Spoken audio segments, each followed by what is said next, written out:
सब कुछ मोदी सरकार दे रही है।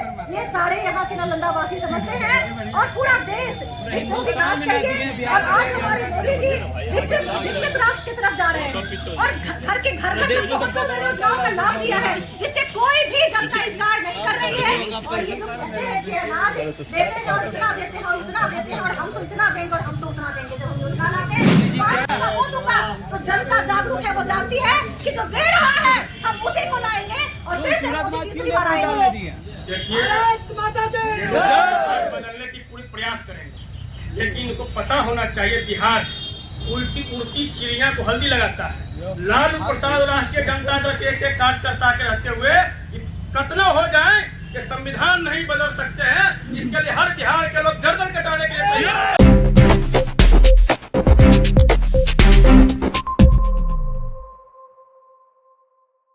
हम लोगों ने आरक्षण देके समाज की मुख्य धारा में जोड़कर लोकतांत्रिक पहचान दी।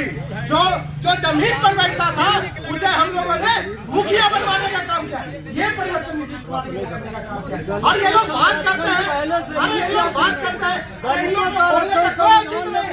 अरे बाबा साहब के संविधान से कोई खिलवाड़ नहीं होगा। ये लोग जुमलेबाज लोग हैं और ये लोग झूठ बोल के बाबा साहब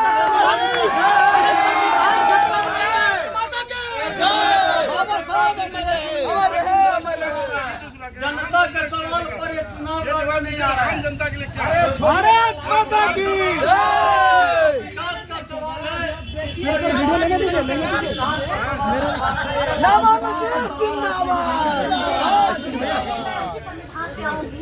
सारे इंडी गठबंधन वाले सरकार के खिलाफ संविधान और ये लोग कह रहे हैं कि मोदी और भाजपा खत्म कर देगी संविधान को। अरे भाई, आप लोग पीछे जाकर देखिए कि अगर संविधान में 76 मैं कुछ गलत हो सकती हूँ ऊपर नीचे डेटा में आगे पीछे हो सकता है, लेकिन 70+ अमेंडमेंट संविधान में इंदिरा जी ने किया, अपने कार्यकाल में किया। और उसी सदन में वही जो जिसे हम मंदिर कहते हैं, उसी सदन में कांग्रेस के ही साथी मैं बता रही हूँ, आपको जानकारी दे देती हूँ, मैं बता रही हूँ, बोलने दे दीजिए। तो उसी मंदिर में कांग्रेस के ही सभी नेताओं ने कहा कि इंदिरा जी आप अमेंडमेंट पर अमेंडमेंट क्यों कर रही हैं, पूरा संविधान ही बदल क्यों नहीं डालती हैं। और आप संविधान की बात करते हैं, आप संविधान की बात करते हैं। इनका दिल में संविधान बदलना। आप देखिए कि सीपीआई क्या कर रही है, आप देखिए कि सीपीआई क्या कर रही है।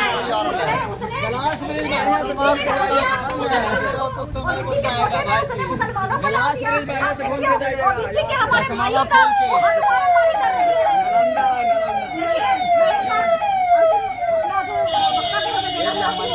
ये नालंदा की भूमि है, ये नालंदा की भूमि है और यहाँ ज्ञान उत्पन्न करने वाले, यहाँ ज्ञान अर्जित करने के लिए देश भर से लोग आते थे।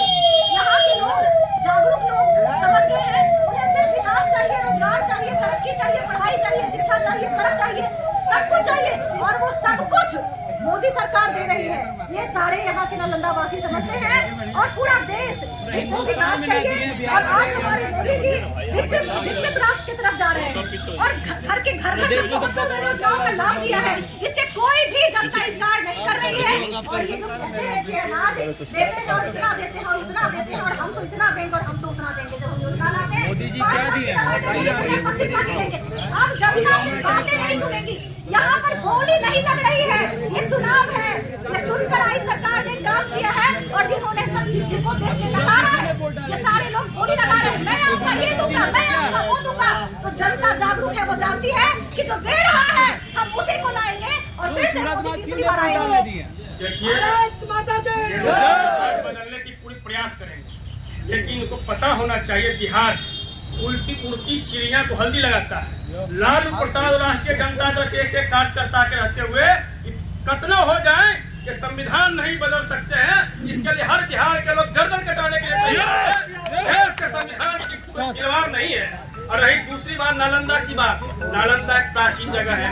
यहाँ महाराज ध्यानचंद से लेकर सम्राट अशोक बिंबिसार ऐसे लोगों से यहाँ की पहचान है। और नालंदा की धरती पर बहुत दिनों के बाद, करीब 30 वर्षों के बाद, हमारे एक पढ़ा लिखा नौजवान, JNU से पढ़ा लिखा हुआ नौजवान एक प्रत्याशी बन के आया है पूरा नालंदा जिला के आप ग्राउंड में जाके देखिए, गांव गरीब चौक चौराहे पर अपार जन समर्थन मिल रहा है संदीप तोरम जी को।